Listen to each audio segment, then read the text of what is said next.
Hey everyone. Oh, Tyler. All right, start us off, Dan. Yep, 3, 2. Hey everyone. Welcome back to the Team Figgins podcast. We got a crew today. Same thing as last week. Jacob, Aiden, and Tyler. And this week we got a whole bunch of topics to talk about. So Oh, wait. wait, I have an idea. I what? just read the name says TF Unnamed Podcast. Mm-hmm. Why don't we just open that up to let people talk about any name suggestions? Drop it to us somewhere Instagram DM or something. Just let everyone give their feedback on what we should actually end up naming it. So we've come up with, we had On the Tee that's already a podcast. Wait, is it a golf podcast? Yeah. It is a Yeah. golf podcast. We could make it Shout a out disc to golf them. podcast. I feel like we could do the same. On the pad? Because if we add on the... Yeah, it doesn't doesn't ring. sound as like... Yeah, No. I don't But know. if we do On the Tee with Team Figgins, disc golf? I don't know. On the... Yeah. no, I don't know.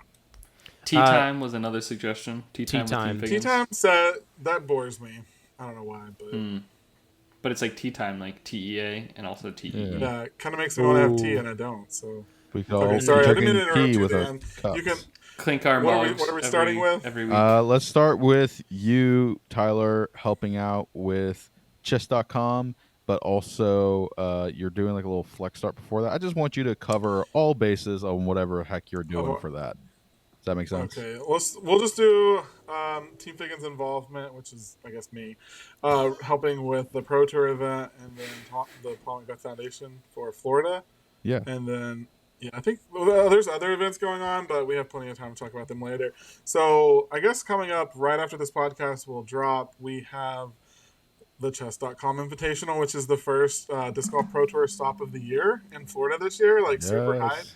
I'm super, excited to be a part of the staff for that. Shout out to, Dustin and Zach and the Paul McBeth Foundation for keeping me around, letting me have fun with events as needed. Super grateful to always be involved anytime I am. And here at our best course in Florida, so exciting to be on the grounds of that. So we are there's some activities going on leading up to the event. I think there's the Play with the Champs, like what Dustin and I did with Terry Miller at Ledgestone. I think they're going to run back some other fundraiser prior to chess.com. And then following chess.com Invitational, the Paul McBeth Foundation is running a flex start that you can come out and play the FPO layout. And so everyone gets to get their feet wet on what a Pro Tour layout is like as an amateur or local pro if you want.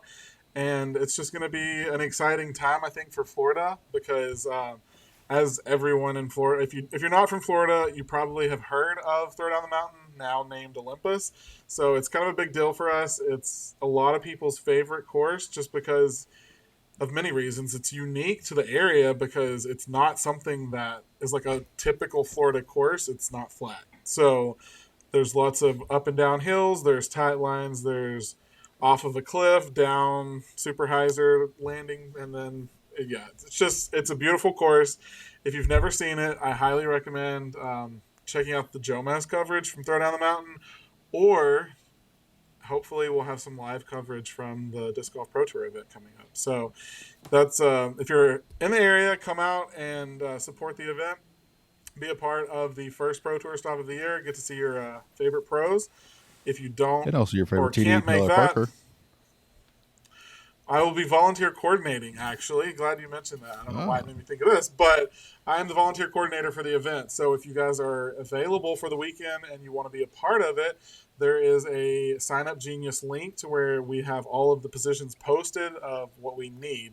Can we drop it somewhere on below on the YouTube Look video in the or something? comments of whatever platform you're on. Okay. I'll We'll try to make sure it's accessible. I'll point to each corner, and then whichever one it ends up in, at least one point, it will be correct. There you go. But we have stuff like check-in. We have spotters. There's so many positions that are available. You get a really cool staff shirt. And for every shift you work, you get a tournament disc, I believe, for the event. And if you work multiple shifts in one day, you get fed. So it's kind of a win-win situation if you want to be on site for the Disc Golf Pro Tour event, but you don't want to get a gallery pass or something. So super exciting. I'm pumped that we get to start the Pro Tour in Florida this year. I think it's going to be absolutely awesome. But then I'm just as excited about the Flex Start that we get to help fundraise money for the Palm Beth Foundation on the following Monday. So I hope that you guys come out and play if you're off or take off, because it would be super cool to play the event. So it helps us with courses going in the projects that we do with the Palm Beth Foundation. And as you know, I'm super passionate about the Montenegro project. So always happy to like grow disc golf across the world through Palm Beth Foundation. It's such a blessing to be a part of like a really cool movement. So that's what I have to recap for the two events that I will be involved in. Yeah, I So- mean, Tyler, I mean, you talked about Throwdown some, but just to like put it all in perspective, Throwdown is literally Throwdown the mountain. Like anytime you go to play the course, which is super cool for the Floridians who are listening to this, like Throwdown is not a normal Florida course by any means. And it's one of the coolest courses that you'll ever play, even for like people who like, play in Colorado and stuff. I think it's super unique to come. I think technically Tom Brown is the number one course in Florida just because Olympus technically isn't, established yet. And Jake is Yeah. smiling over there knowing that it is the number one course. We'll see But how long that lasts. honestly, and now it will be It's a definitely permanent getting a run course. for its money. Yeah, now it will be a permanent course where originally it was only for that month or month and a half of Throw Down the Mountain and stuff. So it's super cool. But I can't all right, wait for Aiden. everyone who is watching this coverage and they see 18 for the first time. And then it's going to click. Like for anyone who hasn't watched old coverage, they're going to be like, wait, is that the shot? Is that the hole where Simon threw that shot? And then everyone will be so pumped. I'm excited to see that course on coverage because being out on that property, it looks like some of those lines are fine on coverage. Like it looks like there's a clear shot. There are some holes that are so difficult, and when you're actually standing on the tee, the shots that these people are throwing are just mind-boggling. Like when you stand on the tee of 18, it's impossible to do what what Simon did on that shot. So I'm really excited to watch that on the coverage. It's going to be cool to see pros back there. It's going to be sick. All right, Tyler. Yeah. What else do you got? Is that it? Well, you and I are going to be at GCCO, I guess right before this podcast drops. So Oh, yeah. that's kind of our feature event for the area. It's the first big A tier that is happening in Florida. You get to be a part of it, photographer. Mm-hmm. I will be TDing with Zach Smith at Pureline, so that's kind of cool. We literally have so many events. We have Tallahassee and Polk County going on. We go straight into GCCO, and then we have All Stars. Is All Stars the week before chess.com? Yep. Yeah. And then we have chess.com, and it's like bam, we're already back full swing into the Disc Golf Pro Tour at that point. Yeah. It seems like the off season this year absolutely blew past us. Like it feels like it just started, or at least for me. And I don't even play on the Pro Tour, so Yeah. Hey, just to throw it out there too, if any of you guys are subscribed to the Disc Golfer magazine through the PDGA, if you look in their spring issue this year, you may see a couple photos taken by yours truly at GCCO. Just throwing it out there. It's pretty cool. It's definitely an honor to be in that magazine. I'm not sure if I'll be in it yet, to be honest, because I haven't taken the photos. We're believing it. So we're believing it now. So hopefully I didn't just jinx myself or something like that. But hey, who knows? Who knows? All right. So Tyler, I know you just talked about chess.com and stuff like that, and the tour is literally about to start. However, I just want to get y'all's opinions, your predictions on what's going to happen this season. I need like a wild prediction here too. Like I need something that's like so off the charts where like people are just going to come at you on Instagram and stuff. Silas Schultz wins the first Disc Golf Pro Tour event of the year. Whoa. You're taking Silas winning Oh, wait, look. chess.com. Look. Okay. I mean, you said off the wall, so maybe I just seen it on my hat, or maybe I'm just repping our team. But Silas has got a big year ahead of him. I'm gonna speak out. Okay. So. Okay, I actually have a prediction that kind of goes along with that. I think we're gonna see like one of these, like maybe a rookie or like somebody who was a rookie last year. I think like an Aiden Scott or like a Sullivan Tipton, Kevin Kiefer, one of those guys who's like just breaking out on the tour. That's just been like getting on coverage for the first time. Like most people don't still know who they are. are going to win a Pro Tour this year. It's going to be like another Parker Welk situation like we had last year where Yeah. nobody like really knew who he was before that, but then he won DDO and now he's huge. So I think we're going to have that again this year.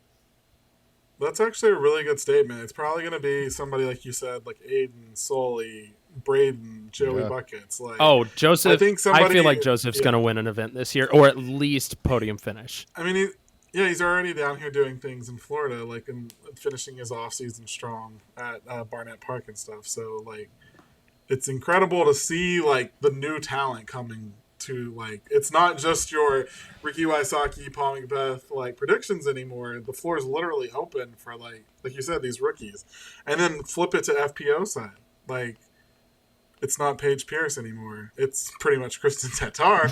But then, we have people like, we have our Florida people that we want to support and hope the best for. The Lynn twins, Stacy. They're playing Tallahassee right now on lead card. And Stacy's tearing it up right now.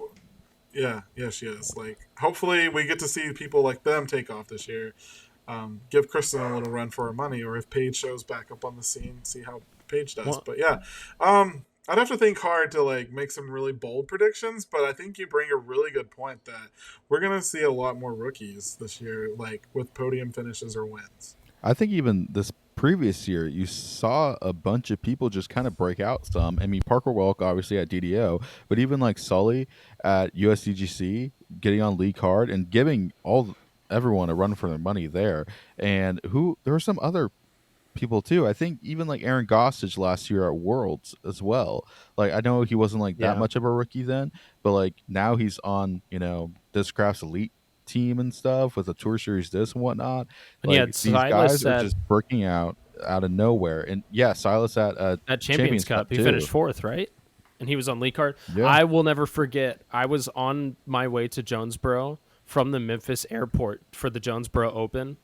And I was like finally going back and watching the coverage. That spit out where he had on like that 400-foot hole, his drive just smashed Chains dead center and bounced out. Oh my word! I about wrecked the car. I think that was for the lead too. If he got that ace, he would have been leading the tournament. Yeah.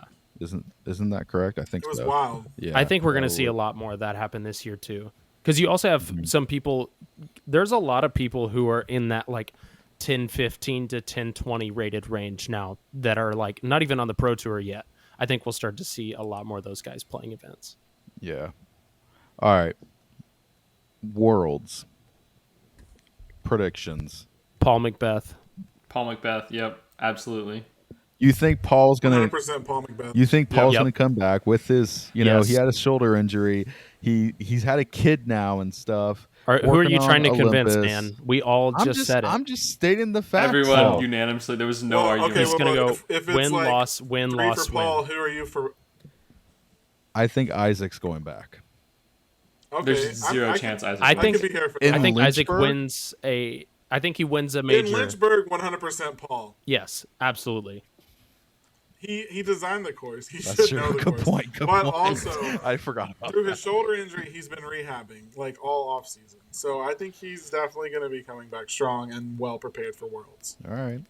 I think we're going to see Tiger Woods 2019 Masters style comeback from Paul at Worlds this year. Right. He may not be able to hit the ball the farthest.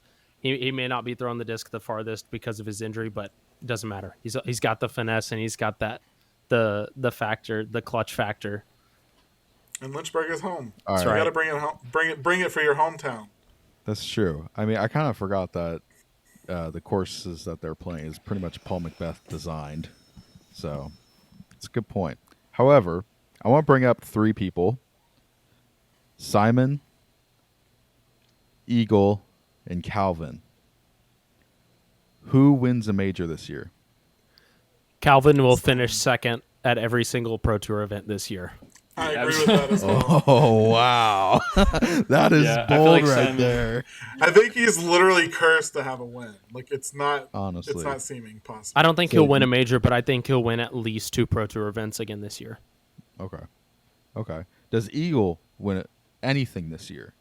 Nope. I feel like it's Simon over Eagle. He's getting used to He's his figuring disc. out plastic. Yeah. I think Simon gets a major, Calvin second or third, and Eagle's just not. I don't think his year is going to be what people think it's going to be.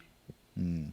Yeah. Yeah. Yeah. Okay, that's but to be true. fair, he think- did win. He did win a Pro Tour last year. Wasn't it a Silver Series? The one where they played the most ridiculous like The tiebreaker. worst playoff of all time, where they played 18 and 1 back and forth 6 times. I feel like Isaac still should have had that. I feel like Eagle looked up getting it, honestly. Yeah, it was just I don't- whoever I was don't going to even throw a remember B that. first. Yeah, and it was unfortunate. Like he won. I don't know. I don't feel like it was a skilled win. I feel like it was truly a luck. So I could be wrong, and that could be kind of crazy. Either luck or endurance, like just kind of Yeah, outlasted because it him. was lots of hiking. You saw he was exhausted. He like laid down Yeah. after the last putt. I'm sure they're. Yeah, hopefully they fix that this year. That was a Yeah, painful that was watch. the craziest tournament. All right, I got another person to ask you about. The brother to the world champion, Ezra Robinson. Does he get a win this year on the Pro Tour? I would love to see it. I don't know that it's gonna happen. I think but we see a Silver Series out of him. I think that's Yeah. There that's is no his Silver extent. Series this year. Oh, That's that's true. right. There Well, is no Silver equivalent. Okay, Series. Silver Series equivalent. Yeah, So like an which, A tier? Honestly, Yeah. no, but yeah, Because the Silver a Series are big only A in tier, Europe like now. where There's no Silver Series in the U.S. at all. It's not even a part is of he the still? Pro Tour. Is he leading Tallahassee right now? Ezra, I have Is no he? idea. I think he was, Is but he? if he, that would be the equivalent of a Silver Series, in my opinion. Yeah, something of that caliber. I don't think he has a Pro Tour in him. So just large A tiers. Yes, I don't know, large he- A tiers he that were like actu- formerly Silver Series. He did a lot of training this offseason, it looked like. Okay, one Nathan thing is, when- Queen is tied with Ezra right now at Tallahassee. Okay. He did win a So, silver if- last year. What was it? I forget. it was at the end of the year. What was it? Yeah. It wasn't flying discs in New York, was it? Was I it? have no So, idea. yeah, maybe. I just wasn't. It was like a steering wheel trophy. All I remember. Yes, Right? yeah, that's the Flying Discs Yeah. Open. It's the one up in, Okay. in New York. Okay, gotcha. Yeah, I think it was that. Yes, It's it a was. Datsun steering wheel because that was the Oh, that's so sick. because apparently the original prize for that tournament way back in the day, somebody gave away a car, like a Datsun, as the prize for the Dang. first tournament that they did, the first Flying Discs Open. I think they've Dang, been doing that's that sick. tournament for like 40 years. Yeah, That's that's sick. sweet. Yeah. All right. Actually, it looks like he just has. I'm looking at his wins last year, and he has a B tier, 2 A's, and then a bunch of C tiers. Yeah, the A tier was The A tier. Yeah, the one in Rochester. Was that technically an E tier? Oh, But it was like Jim yeah, Palmieri's silver. 50th AFDO presented American by Flying Discs. Discs Open. Guess Yep. what the FDO Oh. stands for? Okay. No, that's a pretty good one. Okay, Solid. can we talk about how ridiculous it is that we call Pro Tour events? I don't know y'all's thoughts on this. I know we haven't talked about this. I think it's ridiculous that we call certain Pro Tour events like Silver Series or Elite Series or Elite Plus Series and like have 3 separate categories. Have your majors and then have your regular Pro Tour events. Stop with all of this like, oh, it's a Silver Series, so it's not a real Pro Tour win. I think Well, we sick of pretty that. much did, right? They did. Yeah, they stopped having silver except in Yeah, Europe. that's like the But- year of 2024. Yeah, that's true. Yeah. Yeah. I mean, it was pretty stupid. I mean, I could don't know see why it I'm so as mad like about it then. almost like a minor It's league. basically like a hyped up A tier. Yeah. It just has the Disc Golf Pro Tour name on it. That's about it. But the thing I got tired of was hearing like, oh well, it's a Silver Series, so it's not a real Pro Tour win. Like it's not their fault that they're the ones who showed up at the event and won. Yeah. Like it's not their fault that other people didn't show up. Now you can say like, yeah, the field was weak, but it's not their fault. They still won a Pro Tour event. They still get the credit for winning a Pro Tour event. Mm-hmm. I don't like that's like saying that somebody playing golf on the PGA Tour now isn't actually like credited with that win on the PGA Tour because so many of the best golfers went to live. Like I feel like you can't make that argument, but I don't know. Yeah. That's my thoughts. Yeah, I feel like if the majority, if it's not really going to have a big showing from the like bulk of the Pro Tour, then it shouldn't even be a Pro Tour event at that point. Like, why invest the resources if they're not all going to come? Like, just skip that event as an event. So maybe that was the point of doing away with like the Silver Series. Yeah, I think it was. America. I think it was a lot of hard work for the staff too, just to move around that much more. Because even like when you had like a week off to travel, no, you're still going to another event, and then you had to go to the main event, and it was probably a lot for them in general. But I'm glad that they kind of got rid of it. I mean, I know Europe still has them technically, but it probably will look completely different because I'm guessing other people are running it over there. But all right, let me ask you guys this. I know we're kind of talking about players right now, but I keep on having players come into my mind of who I feel like this guy is due for a win. However, I'm not sure if this is his year or not. Anthony Barella, this year or no? Does he get a Pro Tour I win? don't think so. Okay, I don't know. Jacob, you had something to say. Go for it. No, I just feel like he's one of those guys who probably are never going to get to that point. Mm. Like I feel like He has the distance. He's good and he has the distance, but I don't think I think he's hit his ceiling. Like I don't feel like there's any more. I don't know if he's hit his ceiling, but there's something about his game lacking. Yeah, and I just don't know what exactly. Like I just don't feel like he either is. I don't want to say that he's not putting in work because he's obviously putting in work, but there's just something about the way he plays disc golf that I don't think I he's. feel like he needs to play win. a little more with Isaac Robinson to learn some more woods kind of style golf instead of just going out to a big old field and just crushing them 800. Well, that's why you see at a him time. on lead card or like on playing so well out at like uh in Las Vegas and like out in those open courses Yeah. because he can throw really far, but as soon as you Yeah. give him anything technical or when it comes down, I think he could just have However- really bad rounds though. Like he can Yeah. just be playing terrible, and then all of a sudden the next round he's like shredding and shoots 18 down. He did. I don't want to shy away from this either, though. He did come in second at Worlds this past year behind Isaac. I just remembered that, which is kind of I had surprising forgotten because about that. it was more of a wooded. Was it more of a wood style course? I'm trying to I remember think he now. can still play really well in the woods. I've seen him play well on coverage in the woods, but I honestly that one I can't remember what tournament it was. It was the one in Europe, right? That he was in the lead Oh, by like European 4 Open. shots. Yeah. Yeah. Okay. Part of it, I also think that he was robbed of a win there because of poor course design. I don't like that where it's a hazard that you can't advance from, like because he had to keep re-teeing, right? He wasn't at a drop Yeah, zone it was the throwing bunker those. rule. Yeah, Yeah. I don't know. I don't know how I feel about that. I don't like that rule at all. Tyler has something to say about that. It took me a second to catch up to what you were talking about, and then I was like, remembering everyone Yes, talking about he's it. running out of discs because he couldn't hit the Yeah. island. Yeah, what does That's happen when rough. you like run out of discs on that? Like you just keep missing it. You and then borrow from a card mate. I don't know. Like, I feel like it's weird. One of those hard rules because it's like you almost want to say that the design by the tournament director or the pro tour, whoever was in control of how that flowed, was a bad decision. But if it's only affecting one person out of the pool, is it a bad decision? Like, I don't know how you really make those calls. And what you do if they truly run out of discs. I think- because at some point, if they're at that skill, they should be able to hit the shot probably.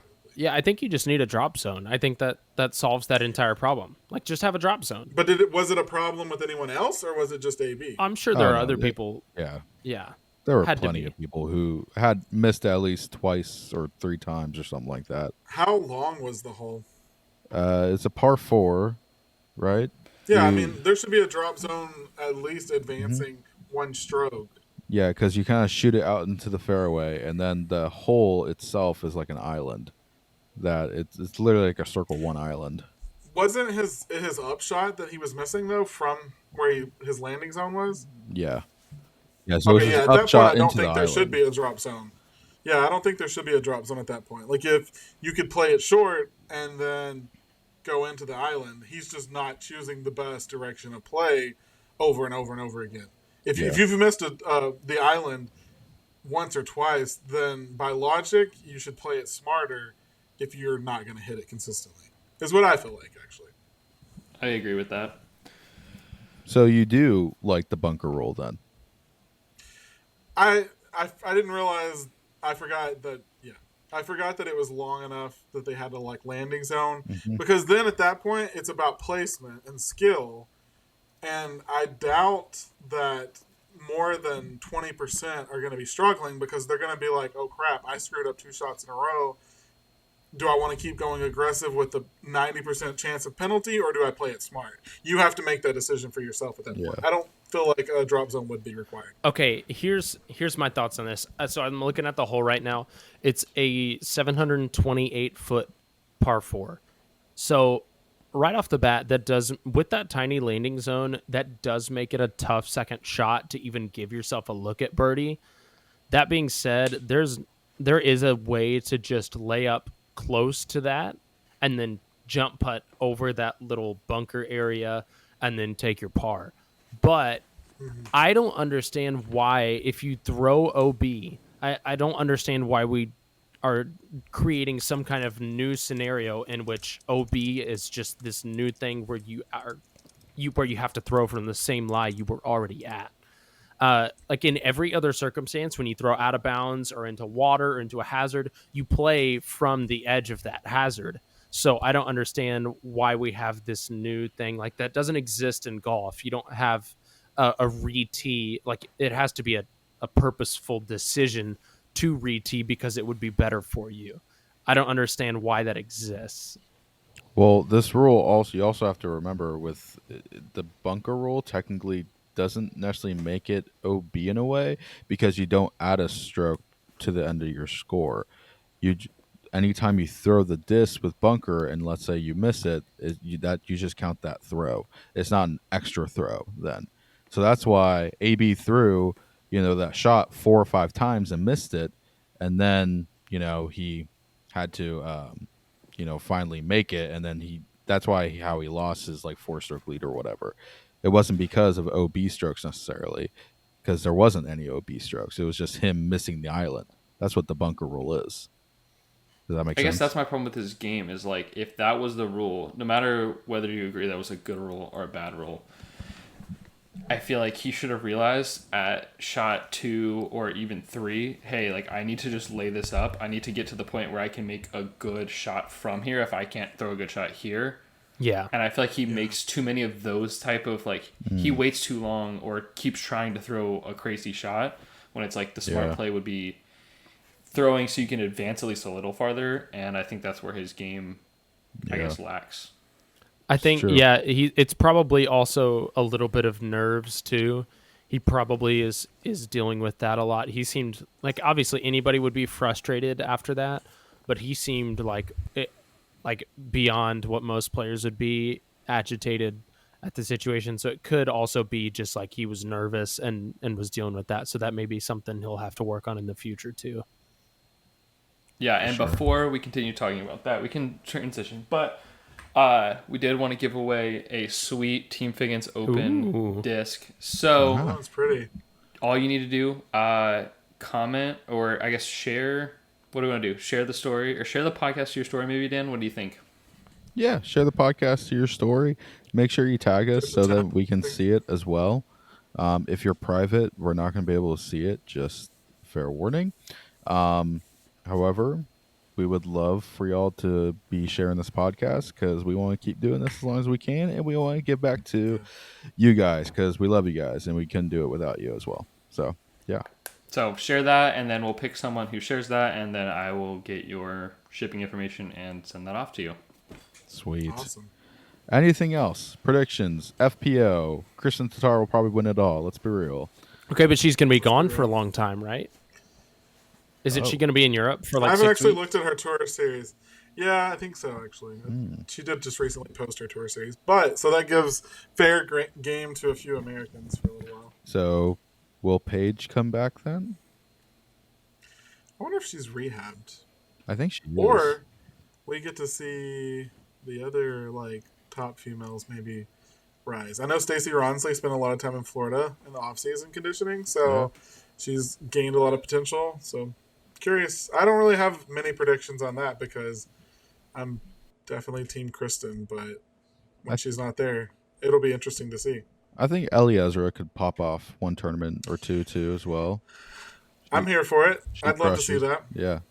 Yeah. I think FPO Maybe. doesn't. Sorry, Sorry. you Go go. ahead, Jacob. No. Oh you. no, I just feel like FPO is like they don't have the talent pool that MPO is like just getting like that. The talent pool in MPO has grown like astronomically in the past couple of years, and I think FPO is starting to get to that point, but I don't think it's there. So that you have less people that are gonna pop up out of nowhere because I mean you have a couple people, but that's why you do see like Kristen and even Paige kind of dominating those events. Yeah. Yeah. Okay, Yep. I have Kristen Tatar's schedule. This is actually kind of nuts. So she's playing everything. She's not playing chess.com, it looks like. She's starting with Oh, that'd be Waco. cool. Then she What? has, of course, Open at Austin, Women's Disc Golf Championship, U.S. Women's, Texas State's, Jonesboro, Music City, Champions Cup. And then she takes a break. That's Champions Cup is end of April. She takes a break until end of May and plays Portland Open and Beaver State Fling. After that, that's first week of June. First and second week of June is Beaver State Fling. Then she goes to Finland and plays in Europe until Worlds in late August. So she's going to be gone Whoa. from beginning of June to late August. So she's missing everything in June and July and the beginning of August. So that's like That's like 7 or 8 weeks. it's like without Idlewild Kristen. and Wow. Ledgestone and stuff, right? Yes. Dang. She wasn't at Ledgestone last year either, I don't Oh, think. that's right. Oh yeah. Yeah, she took a break last year too. Hmm. Which is cool. I'm glad she supports the European tour and stuff, like her country and all. For sure. I mean, just got sponsored by Porsche. I mean, that's pretty sick. I'm not gonna lie. I mean, you gotta support Estonia. That's pretty sick. All right. Final thoughts, Jacob. Anything? I think Paul's taking down at least 5 Pro Tour events this year. 5? At least 5. At least 5. Tyler got the confetti Oh to my word! I to love go Paul, with it. but 5 is kind of crazy. You Five? love That's- Paul As enough to if you rep can't him. tell. Oh man, Yeah. in Jonesboro, I was caddying for Randon, one of the days that we were up there, and while we were warming up, I talked to Paul a little bit, and then he realized I was wearing his shirt, and he was making fun of Donnie because he was like, he's literally wearing someone else's gear right now while he's caddying for you. He's like, he's literally wearing my merch. I was like, we just need Randon Lotta merch then. I don't know. Yes, we do. Donnie Lama merch. That's right. Oh, there is some good Donnie Lama stuff. I have one of his discs on the wall. Actually, wait, where is it? Somewhere over there. There it is. No, that's hold on. That's There all. it is. Hold on. There it is. Right there, Donnie Lama. Okay, yeah. Oh, Yeah. that's so Paul, funny. Paul, Donnie. Yeah. Paul. It's a couple. Yeah. Oh man, It's Awesome. that's It's a so very funny. Very cool. ball-centered wall. All right. Well, Tyler, thank you for giving us a rundown of chess.com and also the rest of you guys for giving us some predictions for this year. This is going to be a great season, I think. I think this is going to be super cool. Sad no Vegas, but hey, tour starts in Florida now. Let's try Yeah, to we get some got this. yeah, let's test some Florida boys out this year. Hey, thank you guys so much for listening to this podcast. If you enjoyed, make sure you guys subscribe, follow, whatever you do with your podcast. Like this, share this podcast, and hey, maybe you'll win a free disc from us from our tournament we just ran. So that'd be pretty cool. Follow us on Instagram, and I think that's all. And we'll see you in the next one.